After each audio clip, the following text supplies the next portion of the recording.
broadcasting? Am I broadcasting? It'll tell me if I'm live. I should be live and not too long. Test 1, 2. Hey YouTubers, this is Jacques Gaines. How are you? It's been a little while. I sort of gave up YouTube for a little while there because I was working on my music. Oh, might as well show you guys this while I'm here. Here it is. There it is. That's my album, guys. If you want to check it out, I think what I'll do is you can come back to the live stream and check out the universal link. It'll send you to iTunes, Apple Music, wherever you want to go and check out that album. It's my pride and joy, guys. I've made a couple of albums so far, but that one is definitely I had a lot of fun doing. So I just wanted to tell you guys that that existed. But let's get to the point and the title of this video right now. This video is all about the X-T30, which is right here. Oh, look, can I show it? Can we see it in the field of view? It's right here, guys.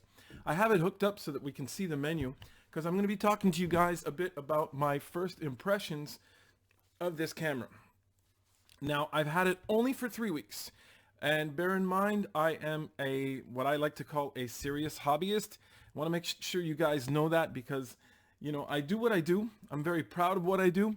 But if you want to get something really technical and into the technical details, I might not be the person to talk to. But suffice to say, I am sold. Listen, right off the bat, spoiler alert, I just love this freaking camera. I really do. And that's what I really want to talk about. But before I talk about that, all you people south of the border, because I'm up in Canada, I am a U.S. citizen. I'm American, but I live in Canada now. I just wanted to tell all you guys at this point in time, Happy Memorial Day. Yes, it's always good to honor the people who fought and died for our country to defend the rights and liberties of all Americans, Canadians, North Americans, World War II, Vietnam, the whole bit. My father was in Vietnam and Korea, and therefore I truly do have a full, profound respect for all our men in service today and in the past. And I just want to make sure that went out there before I started my review. I had almost forgotten that, so just wanted to make sure you guys knew that right off the bat. So let me get into the whole situation. Now, I'm going to get into a couple of slides. I'm going to talk about a couple of points about the X-T30, the Fujifilm X-T30, which basically is the smaller brother of the X-T3. Now, I do also have the X-T3, which is a professional video and photo beast. I have reviewed the camera and eventually decided to make the purchase of the camera, and I am loving it so much that I also got the X-T30 to review, used it, and decided to purchase it as well. So today I'm going to go through some of the points I like about the camera and some I like a bit less, and you guys can make a decision on your own. So without further ado, let's get right into them, to these first impressions. Now, I just want to talk about the fact that I do believe that, give me a second here. I'm going to add a source here. I'm going to add video webcam, put myself in there. There we go. So you guys can see me. I just want to tell you guys right off the bat that I really think that this camera right here is an all-in-one great package. There's a lot of stuff it offers. It basically offers everything that the X-T3 has in a bit of a smaller package. And for that reason, it is, to me, so far, a great idea for a B cam if you already own an X-T3.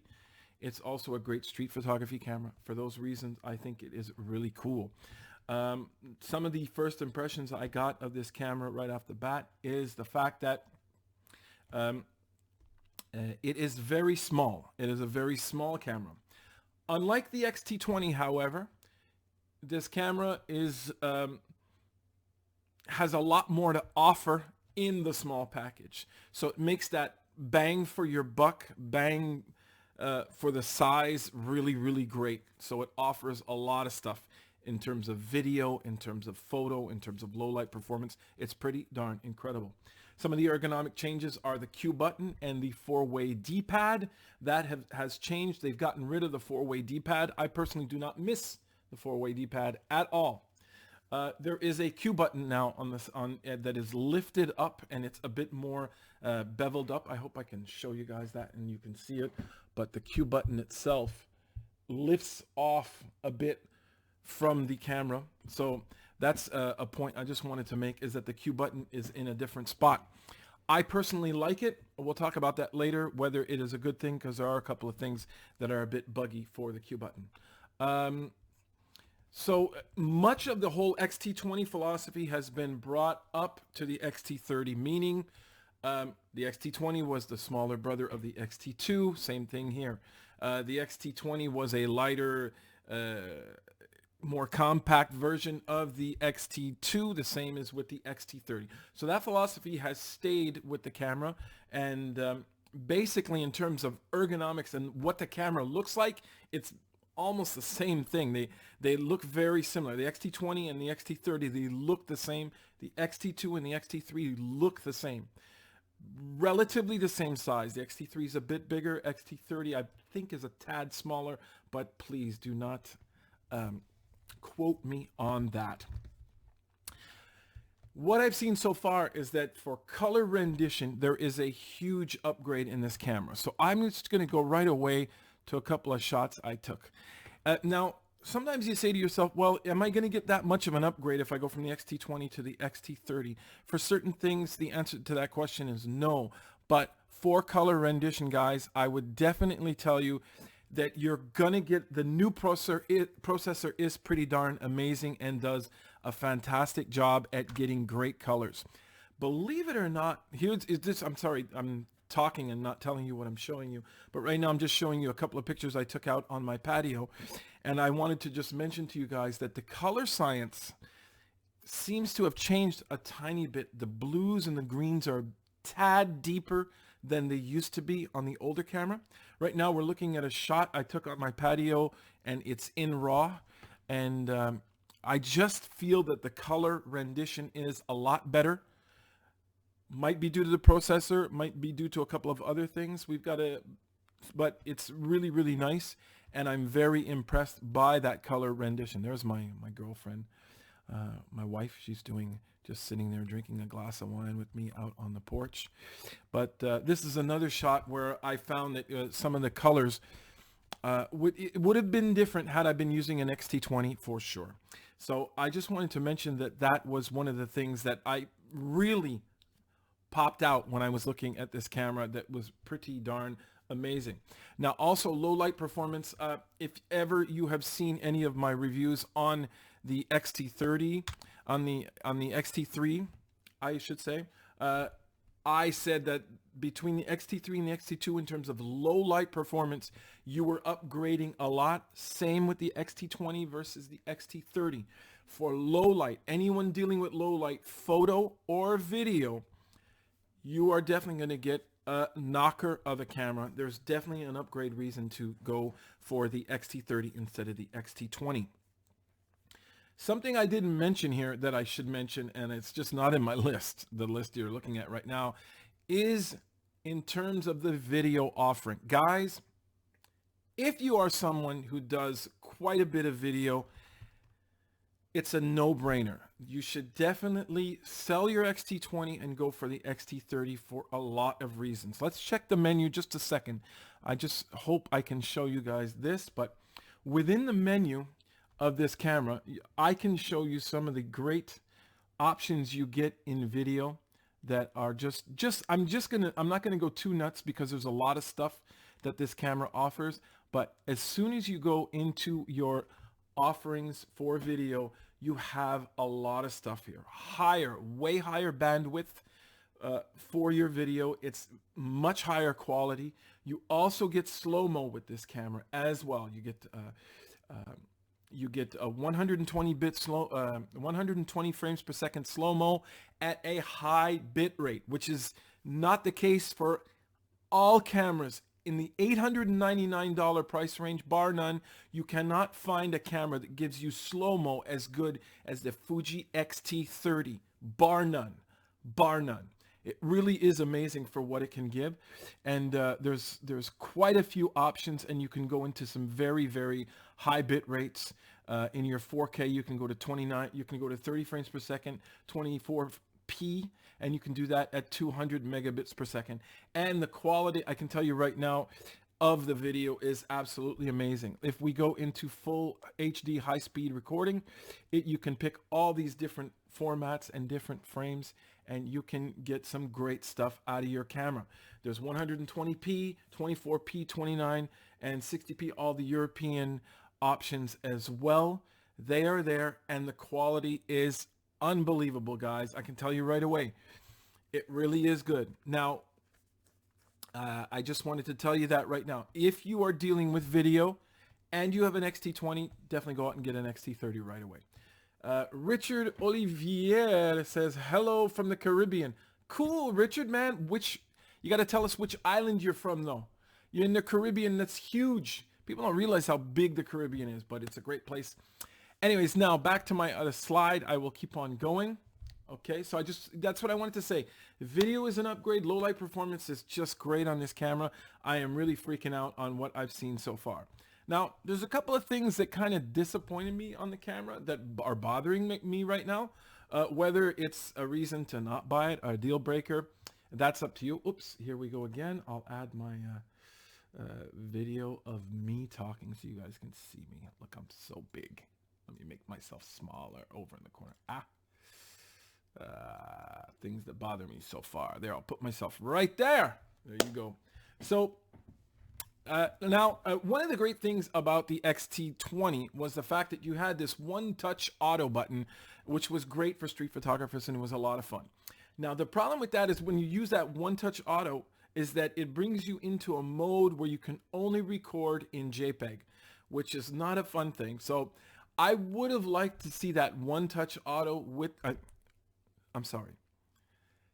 When you go into the one-touch auto system, it puts you in a place where you cannot record in RAW. I'm sorry for that. Now, I would have liked to see this camera with the one-touch auto and the capacity to record your photos in RAW format. Why? Because that one-touch auto button is great for street photographers. Street photographers need high quality, and they need to have some sort of set and forget solution on their cameras. The fact that you can only stay in JPEG is not great, and to me, it's not a cool thing. But at the same time, remember, you're dealing with Fuji JPEGs, which are some of the best as well. So people who like to burn in their look, it's fine. I think it's a great thing. But for me, I would have liked to have had that. Screen articulation is the same as on the X-T20, only in one axis. I would have liked to have seen it in two. To me, it would have been cool. He's from Trinidad and Tobago. That's cool. Oh, man. You don't know how cold it was up here, Richard, man. This was a bad year for us. I'm sure it must have been nice over there. Anyways, back to the whole thing. Now, before I mention all the great video options in this camera, they are fantastic. However, they do give you a lot of time limitations on that video. It can be quite steep. In 4K, I believe it's 10 minutes, and in HD at high levels, it's about 15 minutes. So you can't even get to the half hour. Now, don't quote me on the exact thing, but all I know is that the time limitations on the video that you can take are steep. Does that bother you if you shoot vlogs? Maybe not. Does it bother you if you shoot short little clips? Most videos are just short little clips, a collection of short little clips, so it won't bother you. But anyone who wants to record something longer than 15 minutes, 20 minutes, it can be a problem. Now, Q button sensitivity. Now, the Q button on the side, right up here, where it is put, I mentioned in a video just before. Which video was that? In this video right here, the X-T30 versus the X-T3, I mentioned that the Q button and the joystick were fantastic, and they were strokes of genius. Really, I really believe so, that the joystick implementation and the Q button are fantastic, and they got rid of the D-pad, and I'm happy. It doesn't change anything for me. However, the Q button is too sensitive, and this was told to me by a viewer. There was a viewer out there that said that Q button is way too sensitive. You touch it, and everyone's waiting for a firmware update for that. I think the key to fixing that Q button problem would probably be a double push on that Q button, because it is true that when you're working, you tend to hit the Q button a lot, and it tends to be sensitive a bit. Joystick sensitivity as well. It's very sensitive, and you need the joystick on the X-T30. It's the new way to navigate between your menus. Because the D-pad's gone, you're gonna need that joystick. So the way it navigates can sometimes be clunky and very, very sensitive, and you have to get used to that. So that's the thing that was a bit of a bummer. The next thing is a touchscreen implementation. Guys, never liked Fuji's touchscreen implementation at all. The only time I shut it off, and the only time I do use it, I use it to navigate through the photos on playback. Now, on my Canon and on all my other cameras, I use it a lot more. So I just wanted to send this out to Fuji. Guys, work on something that's more intuitive when it comes to touchscreen implementation. And the last thing, using super fast auto function. You can only record in JPEG. I said I put that already. I have 2 points and they're the same point. So sorry about that, guy. It's the same point. That's too funny. Oh boy. But overall, guys, what I wanted to tell you guys, okay, what lens is you gonna use for video shooting? Aha. Well, right now, okay, somebody's asking me, I'm just gonna answer a couple of questions if you guys feel like asking questions, but somebody just asked me what lens will I use for video shooting. I use a lot of my lenses, but I use fixed focals a lot. Right now I have the 23 millimeter on this camera, and it's the f1.4, and I'm loving it a lot. I mean, the f2 apparently is excellent as well. But that's it. So before I leave, guys, I'm just going to show you a couple of pictures. You can either check out the videos where these pictures are in on my channel. You will see that they're there. For example, I believe in this video right here, you will find the street photography shots. And you will also see some of those shots on the X-T30 versus X-T3 video. So check those out if you can. But the last thing I'm going to do is I'm going to go and show you guys a couple more shots. Here again, you can see just the color rendition. It was a great day to shoot yesterday because the trees were dropping stuff down onto the ground, and it was great for texture. Remember, you're looking at all of this in RAW. So, but it is really, it's really a nice camera. Now I'm using the 23 millimeter 1.4 on this. As you can see, the colors are vivid and full. Let it load. There you go. The colors are vivid and full, and they're there, and they are very, very, very present, guys. And it's just a great camera to use. Oh yes, this is a great shot. This is a shot that I pushed, if I'm not mistaken, I'm at ISO 4000 on this. And the only problem here is that the processor just didn't know how to white balance the situation. But for ISO 4000, I'm pretty darn good. I'm doing good on noise and everything else. And it was just, I find proof that this camera has definitely upgraded in terms of its low light performance via probably the processor. Now I just wanted to show you guys a couple of street photography shots that I took, all in black and white. This is with the 8-16, which, by the way, guys, you got to check out. It's a crazy, crazy lens. It's just a crazy lens. It costs a gazillion dollars. It's not for everybody, but it is just a fantastic lens. I have the video on the 8-16. That is definitely worth going to see, guys. Check my video on the 8-16. It's just a great lens. I just don't know who the hell it's for, because of that steep price, and it's a wide angle zoom. A lot of people who shoot, like for street, doesn't make any sense. But let me get back to the point. So this is just a couple of shots I wanted to show you guys that I took out over in Quebec City around my neighborhood. This is the downtown area. As you can see, the XT, I mean, it's just a great camera. This is a library in the Quebec City area, and it's great, but it's pretty dark in there, and you can see that there's a lot of sharpness anyway in these shots. And I just wanted to mention that because I think it's a good camera. So above all, guys, it's a great camera. I'm gonna answer a couple of questions and I'm gonna let you go. But here's what do we have here. We have, oh, somebody saying he loves the 23 f1.4. Yes, I will be doing a review on the 23 millimeter f1.4. He says it's slow and it occasionally hunts. It's an issue. Possibly, but maybe it's hunting because you're open up at f1.4. But I'm obviously, you probably know more than me. I just got the thing. Dana's there. Oh yeah, can the X-T30 shoot RAW when using? Dana, you are the one. Dana Williams, by the way, is the guy who told me that the X-T20 does not shoot in RAW when you're in JPEG. And Dana, the answer to your question is a resounding no. And I was disappointed. I was really disappointed. And apparently it has to do with the fact that it goes into this mode called Intelligent AI Auto Mode. And because of that, it only shoots in JPEG. So there you go. Hi, does Fuji have instant last shot preview after shot is made? I will have to check that. Right now, my setting is at the point where it doesn't have that. Let's just go really quick. I will go to menu plus me. Okay. Yeah, it's not previewing or showing me anything right now. So when I take the shot, it doesn't actually show me. The answer to your question for now, from what I know, is a no for that question. Yes, the Fujis have image review. Oh, somebody answered him. That's good.